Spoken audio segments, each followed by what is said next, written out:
Jadi saya tengok macam esko usahawanan ni dengan esko pelancongan di negeri Kedah ni. Sebenarnya bagaimana mereka boleh gunakan penjajah-penjajah kecil ni sebagai satu tarikan tu.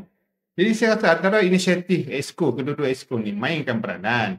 Contoh di Bandar Alustaq. Kalau Alustaq Alustaq, tempat penjajah peniaga kecil ni mana yang hampa wajib singgah?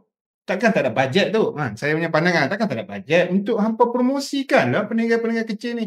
Ni semua tu penjana ekonomi, orang peniaga-peniaga kecil, bila orang datang ke Alustaq, dah kajian negeri sendiri ada inisiatif, esko pelancongan, esko kawasan bergabung, promote, highlight kan semua penjajah-penjajah kecil di setiap kawasan di seluruh negeri Kedah.